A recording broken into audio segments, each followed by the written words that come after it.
ngiye kubasuza mu izina rya Yesu Kristo, amahoro y'Imana n'abane namwe. Nitwa Reverend Pasteur Ernest Nyirendekwe. Imana ibaha umugisha mwinshi cyane, aba blessing abantu mukunda, blessing mwese nimuhabwe umugisha n'Imana. Ntabwo rero dutinda, turasoma ijambo ry'Imana. Turasoma ijambo ry'Imana dusanga mu gitabo cy'Itangiriro igice cya 41 umurongo wa 37.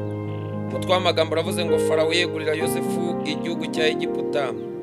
Umurongo wa 37 uravuze ngo iyo nama inezeza Farawo n'abagaragu be bose. Farawo arabaza ati, Farabaza abagaragu bati, tuzabona hehe umuntu umeze nk'uyu uri mu mwuka w'Imana? Farawo abwira Yosefu ati, kuko Imana ikweretse ibyo byose, nta wundi munyabwenge w'umuhanga uhwanye nawe. Umurongo wa 40, nguhaye gutwara urugo rwanjye, kandi abantu banjye bose bazumvira icyo utegetse. Ku ntebe yanjye y'ubwami byonyine nzagusura. Mwakire neza ijambo ry'Imana. Tugiye kuganira ibishoro bitatu bikutambutsa bikakugeza imbere y'abakomeye. Kubera iminota ndabivuga nihuta, ariko kugira ngo uvuge ibintu nubisobanure neza. Nimbona igihe kibaye gito ndavuga kimwe ariko nyigusobanurire neza. Mana tugushyize hejuru kandi tuguhaye icyubahiro kuko uri umunyamaboko, uri umunyembaraga. Ijambo ryawe riraturuta ryabayeho tutari twabaho. Aka kanya amagambo tugiye kuvuga abantu bose bagiye kuyakira, ahindura ubuzima bwabo, ahindura amateka, bave ku rwego bari bariho bagere ku rundi rwego. Amen. Imana ibaha umugisha. Dusoma ijambo ry'Imana mu gitabo cy'Itangiriro ibice 37. Tubonyemo umugabo witwa Yosefu uyu avuka ku mugabo witwa Yakobo avuka ku mugabo witwa Isaka avuka kuri Abraham avuka kwa Tera. Niyo twaheraho tukaganira kuri uyu mugabo witwa Yosefu. Bibiliya iravuze ngo nuko Farawo yegurira Yosefu igihugu cya Egiputa cyose. Niki kintu cyari gitumye Yosefu yegurirwa igihugu cya Egiputa cyose? Haleluya, haleluya, haleluya, haleluya. Ikintu cya mbere kigutambutsa kikakugeza imbere y'abakomeye nicyo bita impano iri muri wowe. Vuga ngo impano. Haleluya. Vuga ngo impano y'umuntu iri mu muntu, impano y'Imana iri muri wowe. Impano rimwe na rimwe ari igihe abantu bagira ibintu ariko bakabipfana, bagapfa ntacyo bibamariye kuko barabibanye ariko ntibyagira icyo bibamarira. Njye nkunda kubwira abantu ngo uzitondere abantu bane mu buzima. Uwa mbere uzitondere umushomeri wize, umuntu wize wibitseho urupapuro rwe nubwo mwabura inkweto yahengaga. Ahantu waba uriho hose, aho waba wicaye hose, ukaba wibitseho agapapuro kawe, biracyashoboka. Zamurira Imana icyubahiro. Haleluya, haleluya. Ujye witondera umva umushomeri wize, isa n'isa aratungurana, kandi buryo umuseka kenshi nutarize, kuko umuntu wize uzi ukuntu kwiga bivuna, akamenya uko umuntu araza ibirenge mwibase kugira ngo agere ku cyo ashaka, kuko uzi icyo ashaka adafata icyo abonye. Uyu muntu ntabwo ashobora kuguseka, kuko uramuseka uno museje ugasanga yatunguranye. Undi muntu wa kabiri uzitondera umwana muto, kuko utazi icyo azaba cyo. Uyu munsi mushobora guhura, mugahura ari mu nzira runaka, ariko mu bihe bizaza runaka ukazasanga biboye igihugu. Uwo mwana uzamwitondere kuko isa n'isa aratungurana. Undi muntu wa gatatu uzitondera umuntu wibitseho nzayimana. Vuga ngo nzabisobanuye ngo ni isezerano ry'Imana. Umuntu wibitse amasezerano y'Imana, isa n'isa umunota ku munota. Uyu munsi wamusuzugura, ejo mugahura byasohoye. Uyu munsi wabona ibintu byanze, ukamubona ari magenda kurura inkweto, yabuze n'yategesha moto, yabuze yategesha imodoka, byanze, ariko ejo mugahura yitwaye. Birashoboka. Uwa kane uzitondera umuntu ugihumeka umwuka w'abazima. Avuga ngo igishoro cy'ubuzima, kuba ugihumeka umwuka biracyashoboka. Ntabwo Imana igikorana na seve y'umuntu wapfuye. Oya, seve yawe ifite agaciro kuko uriho. Imana ntabwo ishobora gukorana na diplome iri rusororo. Oya, iyo umuntu apfuye na seve zose yabirangiye. Ntabwo wafata diplome yawe cyangwa doctora ngo uyundi wapfuye. Kuba ugihumeka umwuka biracyashoboka. Haleluya, biracyashoboka. kandi ndagiye mbibutse si imana y'abapfuye n'imana y'abazima. Amen. Si imana y'abapfuye ni imana y'abazima. Imana yakoranye na Aburahamu igihe kiragera arapfa, irimuka igirana isezerano n'umuhungu we Isaka arapfa, bamujyana i Makipela, irangije irimuka ikorana isezerano n'umuhungu we Yakobo arapfa, irimuka ikorana na Yosefu arapfa, asigahanuriye amagufa, irimuka ikorana n'umugabo witwa Mose. Musa yikorera amagufa ye bayambutse inyanja itukura. Ntabwo byarangiye, Musa arapfa, apfuye ikorana n'umugabo witwa Yesuwa apfuye irimuka ikorana n'abacamanza. Igihe cy'abacamanza kirangira irimuka ikorana n'umwami wa mbere witwaga Sawuli uturuka mu muryango wa Benjamin. Nyuma ya Sawuli yaje witwa Dawidi. Mu rubyaro rwa Dawidi niwe hakomotsemo Kristo. Yarapfuye, ku munsi wa gatatu arazuka. Yohana 1:12 aravuga ngo icyakora bamwemeye bose bakizera izina rye yabahaye ubushobozi bwo kuba abana b'Imana. Ni imana y'abazima, si imana y'abapfuye. Haleluya. Kuba ugihumeka umwuka biracyashoboka, kandi natwe tumwizeye turacyariho. Turiho ubuzima bw'uyu munsi, turiho n'ubw'ejo hazaza, turiho ubuzima bw'iteka ryose. Amen. Nakubwiye ko igishoro cya mbere kigutambutsa kikakugeza imbere y'abakomeye nicyo bita impano y'Imana iri muri yo. Vuga ngo impano. Ujye usengera Imana ikuri. Nzagira umwanya nzagaruka hano mbaho ubuhamya. Mano shobora kuba narindi inyuma harenze aho uri, narindi ahantu wabi harenze ahantu ushobora kuba ubuzima wenda runaka ushobora kuba urimo, ariko ninginze Imana apfukamye ngirirwa ubuntu Imana imishurira Imana izo 3 ziri muri jye. Ya mbere yarambwiye ngo nguhaye Imana yo kwizera ni Imana, unizera by'Imana. Imana yambwiye ngo nguhaye Imana yitwa Imana yo kwizera. Biravuga ngo umutima utizera ntabwo ujya unezeza Imana. Iyo ni impano Imana yanyihereye, irambwira ngo nguhaye Imana yitwa kwizera. Iya kabiri irambwira ngo nguhaye Imana yo guhanura, biragendana. Amen. Irambwira ngo nguhaye Imana yo guhanura, iyo ni impano ya kabiri. Irongera irasanga ndayinginga, irangije irambwira ngo umva mwana wanjye kuko wangiriyeho umugisha, nguhaye Imana yitwa impano y'ubutware cyangwa se impano y'itegeko. Iyo ufite kwizera ukagira n'impano, ukagira n'impano y'ubutware, ni impano zikorana, nicyo cyajya ujya kumva ngo muri nibishoboka havuyemo ibishoboka.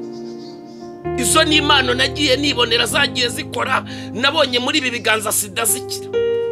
Abwirije mu biterane byinshi mbona Yesu agenda akora ibitangaza, sinjye ukora ariko ndabizi muri comment mukanya ubugiye kwandika unera amabuye ngo barivuga. Yesu yaravuze ngo ni munyizera muzakora nk'ibyo nakoze, kandi ni munyizera muzakora n'ibirushijeho. Ibitangaza nimukajye mubirimita, ibitangaza birakora. Kandi nkunda kubwira abantu ngo kugira ngo utinde uvuga ibyo utazi, ujye utinda wiga ibyo utazi, bizakorohera nusobanura ahantu wageze. Mwene data umukozi Imana Pastor Mutesi mujya mukunda kumukurikira mu magambo 10 ajya avuga, ajya akunda kuvuga ngo nujye uvuga ahantu utazi ngo ujye witonda, ngo kuko uhazi ngo nahagera uzaceceka. Niyo mpamvu rero kugira ngo utinde uvuga ibyo utazi uzatinde wiga ibyo utazi. Haleluya. Wowe sengera Imana ikurimo. Ugira abitwa ba Lionel Messi bafite Imana yo gukina umupira w'amaguru. Iriya ni Imana. Ntabwo mwari kuzabamenyana avuka muri za Argentine, yari muto yakuriye mu Academy ka Barcelona. Ntabwo ari kuzamumenya, ubona ko atagiriwe n'ubuntu bwo kuba umugabo muremure, ariko afite Imana yo gukina umupira w'amaguru. Abakinnyi barakina ariko byanga bikunda, niyo bavunira undi muri surface Messi atawukozeho baramubwira ngo Messi naza bari hoteli iriya penalty kuko afite Imana yo kubitsinda. Niwe babiziho. Maze ubundi season yarangira bakahita bamamagara ngo naza tware Ballon d'Or. Afite Imana. Ubundi urwana no kuyimenya, iyo wamaze kuyisobanukirwa niwongera kuvunika, Imana iguha abagukorera. Bararuwa bakakuzanira amapase titsinda ni wowe ubimenyereye. Dawidi yari afite Imana yitwa gucuranga. Yabaga mu ishyamba, nyuma yuko Samweli amusutse amavuta nibwo imyuka mibi yateraga Sawuli. Aravuga ngo nta wundi muntu nyeneye umuntu uza kwirukana imyuka mibi kuri jewe. Barangije bashaka igihugu cyose, bashakamo umuntu uzi gucuranga baramubura. Barangije bahamagara umugabo witwa Dawidi. Bibiliya iravuga ngo yaza yakora ku murya w'inanga gusa imyuka mibi gahunga. Iyo ni impano yamutambukije. The prayer is advanced. Vuga ngo Imana. Janio stopi asanti Francis. Impano. Haleluya. Impano. Bibiliya yavuze ngo iki? Bibiliya yavuze ngo nuko iyo nama inezeza Farawo n'abagaragu be bose. Uyu mugabo wibuka ko bamufunze Yosefu azira icyo bita viole. Yaziraga viole. Niyo yaziraga. Ariko nuko bamufunze bamufunganye impano yo gusobanura inzozi. Iyi mpano yo gusobanura inzozi agezemo asobanurira ifungwa bagenzi be. Arangije azibwira uburyo zizasubirayo, imwe yibwira uburyo bazayica umutwe, indi arayibwira ati ngaho wowe uzasubira ibwami, ariko nugerayo uzanyibuke, uzavuge ko arimo umuntu. Ndaguhanuriye mu izina rya Yesu, hanyuma yo gusobanukirwa impano yawe ugiye gutabarwa, ariko nugerayo desitoprerasema uzibuka umuntu mwabanye, uzibuka umuntu mwakoranye, uzibuka umuntu mwasenganye, uzibuka umuntu wagusobanura, uzibuka umuntu wakubwiye inzozi za, uzibuke. Ageze yaramwibagirwa, nyuma y'imyaka 2 yaramwibagiwe. Umwami arota inzozi, bahamagara abapfumu n'abakonikoni birabayobera. Baraje aravuga ngo ariko wa mugabo arongera aribuka, aravuga ati ariko ubwo narifunze hari umuheburayo twafunganye, niwe wambwiye ko nzagaruka kuri iyi ntebe, none hari mwamuzana. Yosefu baramuzana. Haleluya, haleluya. Akiyagera nta bindi nigeze ajya byinshi, babaye bakimubaza, aravuga ati mu ijuru hari Imana yazisobanura. Reka ajye muri Zoom rero ahita babwira ibyo yarose, ababwira ibintu byose uko byageze. Akimara kubisobanura, siniwe asobanura inka yarose zimina no kubera igihe, ako kanya umwami aramubwira ati na yindi gahunda yo gusubira muri gereza, ndabizi hari ikanzu bakwambuye amwambika indi. Aramubwira ngo nguwaye gutwara igihugu cya Egiputa, nguwaye no gutwara urugo rwanjye, ngo akajya agendera ku igare rikurikira irye. Muvandimwe, iyo utasobanukiwe gusengera Imana ikurimo, hari igihe uyikenana cyangwa ukayipfana kandi uyifite. Imana yacu iyo nkubwira ngo gutambuka ukagera imbere y'abakomeye, ugukomera ni ngombwa. Inshuro nyinshi Imana igikurinda abantu bananiwe. Iyo uhuye n'umuntu unaniwe akubwira ko nawe utazabishobora. Iyo ugiye gucuruza ugashaka gucuruza, uhuye n'umuntu wahombye arakubwira ati byihore n'ibikwirirwa ujyeho, nta bucuruzi bukibayo. Kandi nta munsi abantu batajya Taki, nta munsi abantu batajya mu Buyapani, nta munsi abantu batajya Dubai, nta munsi abantu batajya mu Bushinwa, buri munsi birirwa bagenda. Ese abo bantu baba bagenda ejo bakongera kuri indege bagasubirayo? Nubwo ananiwe ariko harabagishoboye. Guhura n'abakomeye ni ngombwa. Ndajya mbabwire ibintu bimwe na bimwe mu by'Imana ibabwira bifitwe n'abantu, kandi kugira ngo bigereho nuko ugomba guhura n'abo Imana yabihaye. Imana iguhuza n'abakomeye mu izina rya Yesu. Amen. Imana iguhuza n'abakomeye. Haleluya. Imana iguhuza n'abakomeye. Simba ubuhamye uyu munsi nzabuha ubutangarutse. Umuntu wa kabiri, igishoro cya kabiri kigutambutsa kikakugeza imbere y'abakomeye, nicyo bita umuntu. Ubuzima ukeneye umuntu. Ukeneye umukobwa wa Farawo. Muribuka Mose ubwo bamutaga mu rufunzo. Mose uramwibuka. Umunsi bamutaga mu rufunzo, umukobwa wa Farawo akamusangamo, yaramuteruye amujyana ibwami kandi yarari ku rutonde rw'abantu bapfa. Ukeneye umuntu mu izina rya Yesu. Yosefu kugira ngo ave muri gereza yarakeneye umuntu umuvuga neza. Ukeneye umuntu ukuvuga neza mu izina rya Yesu. Ukeneye umuntu ugusobanura aho bagusobanyije. Ukeneye umuntu ugutunganya aho bagiye bagafata ibintu bye bakabitwikira. Imana iguhuze n'umuntu mu izina rya Yesu. Vuga ngo nakiriye umuntu. Dabikosi Andra Safi Anfie Desare Ramaditamba. Haleluya, haleluya. Rimwe nigeze nkora muri iyo mpano yo guhanura, manurira umuntu. Imana yari maze iminsi imbwira ngo wayivuga butumwa mu Burayi. Nabonaga nanzira, nabonaga naho biri buce, ariko muhanura ibyo namuhanuriye kuko byari ibintu byari bikomeye birasohora. Bigisohora arambwira ati mfite n'abandi bavandimwe bari mu Burayi, icyo ugomba kunkorera nuko ugomba gutega indege ukaza. Yavugaga indege agira ngo ari ngira na visa. Ariko kubera ko Imana yari yamaye iyo mpano kandi yari ikenewe kandi igihe cyari cyageze, ndajya mbibutsa ko kujya mu mahanga ntabwo ari igitangaza, kuko kugenda isi ni isezerano. Mariko 15 umurongo wa 15 kugera 16 uzamutse ukageza 18, haravuga ngo nimugende mu mahanga yose mubabwiriza ubutumwa bwiza, abazemera muzaba bateze mu izina ry'umwami wacu Yesu Kristo. Amen. Ndashaka kukubwira iki? Umunsi nageragayo, uwo muntu yambereye umuntu umereza umurongo, saba ibyangombwa barabimanja mu Burayi. Ngezeyo naragiye mahurira n'umudamu umwe yari yarashingiye umwana we, yari amaze imyaka 7 atabyara. Urumva uwo muntu nawe yabaye umugisha kuri bari, kandi twe duhuriye mu biterane ahantu mu mujyi wa Zariyeje mu Bubiligi, bari bagiye gutandukana. Ariko uwo munsi ubwo nabwirizaga muri icyo giterane Imana irazinkora ku maso imishurira uwo mubyeyi. Imana ambwira ngo nimvuge ko umwaka utanga iki gihe tuzongera guhurira muri icyo giterane yaramaze kubyara umwana w'umuhungu. Uko niko byagenze, twahuye arimo ambwira ngo ufite umwuzukuru witwa Zekariya. Nibyarangiriye unangiye kubwiriza Imana irazinkora ku maso, muriramo n'umudamu umwe wari waturutse mu Bwongereza. Ni igiterane kiba cyahuje isi, tugihura nyitangira kubwiriza yari yambaye impeta, ariko nareba nkabona impeta iriho umugesi. Ndavuga nuva mbwire mama, iyi impeta nubwo uri mubwiriza iriho umugesi, abanyamwuka babona ibyo abandi batareba, kuko Imana yamaye Imana yo buhanuzi nyine, Imana ihishurirwa nyine iginkora ku jisho nkareba. La stipla et la sintre des offers. Haleluya, haleluya, haleluya. Uko ndimo mvuga hari umuntu unkurikiye kuri iyi channel arafite ikibazo cy'ideni ryari rimuremereye, ariko mu butware mabwa n'umwami Yesu Kristo de prostanti dos son prave centro beto pra ella la France. Icyo kibazo cyari kiri imbere yawe ngifashe miri fire sopi frasa se fratista tete de sote blate ko tete tete platito de ayaya. Ndabona umuntu wajya gunigwa n'imbaraga zikomeye. Ora piso del France fire se pafa vamos wakeshatas vamos somenis vamos sekreba vamos sikrotera mu izina rya Yesu Kristo wa Nazareti. Jani sope ele somenia. Ndabona umuntu ufite ikibazo cy'umugongo, koza ikiganza cyawe mu mugongo, koza ikiganza cyawe mu mugongo, koza ikiganza cyawe mu mugongo, kozamo ikiganza. Bibiliya ivuga ngo umutwara abasirikare abwira Yesu ngo si ngombwa kugera hari, tegekera uri umugaragu wanjye arakira. Negekeye kuri iyi kamera mu izina rya Yesu Kristo, wowe ugiye kunkurikira urwaye uwo mugongo, koza ikiganza akira gukira mu izina rya Yesu. Fire urakiza. Pratico se device someni. Ndabona umuntu unkurikiye yararuhijwe n'ibyaha nagarakira Yesu. Inzira y'ibitangaza no kwakira Kristo nk'umwami n'umukiza mu bugingo bwawe. Subiramo amagambo, vuga ngo mwami Yesu Kristo, uyu munsi wa none ndakwakiriye nk'umwami n'umukiza mu bugingo bwanjye.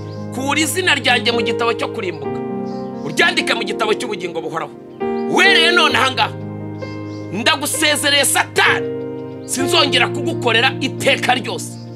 Yesu, ubwo uzaza uje gutwara itorero, nanjye nzibone mu bawe, nzahabwa ikamba ry'ubugingo. Unyandike mu gitabo cy'ubugingo n'imirimo yose ngiye gukora uhereye none ahangaha, uyandike mu gitabo cy'imirimo, kuko izina ryanjye ryamaze kwandikwa mu gitabo cy'ubugingo. Amen. Imana ibaho umugisha. Uwo mudamu mu gihe tugisenga yari yaratandukanye n'umugabo bamaranye imyaka 12 batabana. Ijwi ry'Imana yambwira ngo Imana iraremure urugo iryo joro. Kumba umugabo yari yaturutse mu mujyi wa Ottawa muri Canada, yayisaza gutya amera nk'ugendesha amavi. Araza arapfukama aravuga ati ninge nari naje saba Imana ikimenyetso ahantu twicaye. Icyo giterane cye cyabaye ku ishuro ya 19.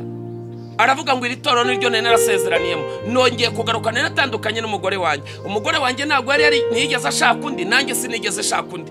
None ubwo Imana ibinyushije mu no munyafurika, uhereye none anga twongeye gusubirana. Ndagira ngo ubwire izi Imano zizubaka imiryango yabeshi yari yarasenyutse, izi Imano zizubaka ingo zabeshi zari zarasenyutse, izi Imano zizakemura ibibazo byabeshi.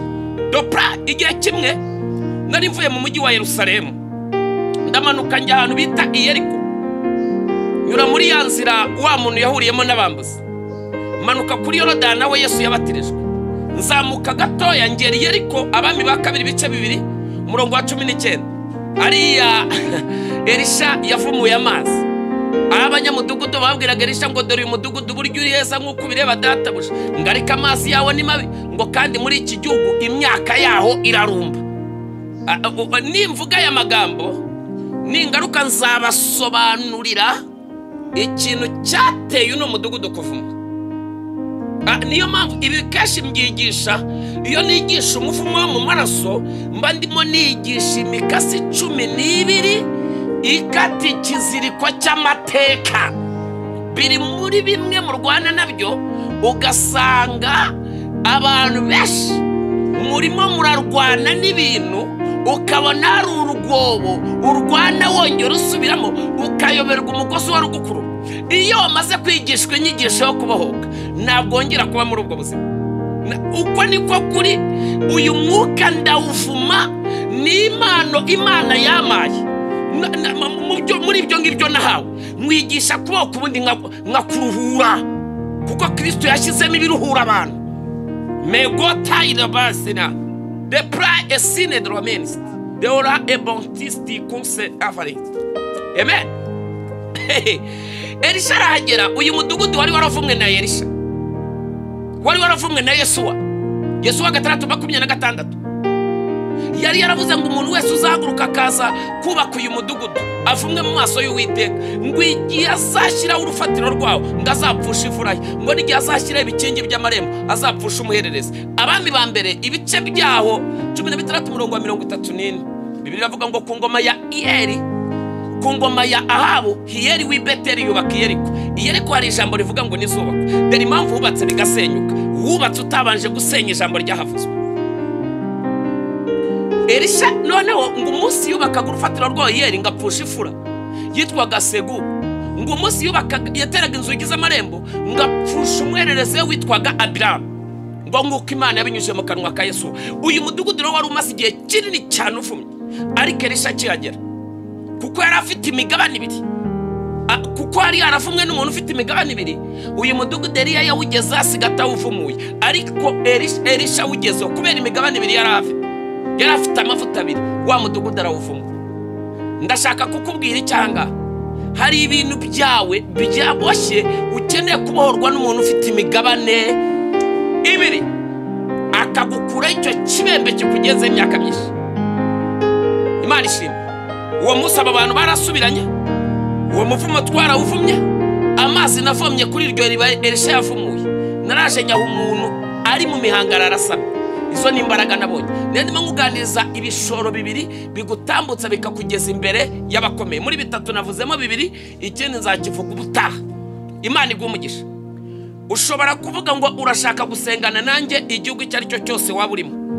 Wamamagara kuri izi nomero zikurikira. Urandika 0788 31 58 35 0788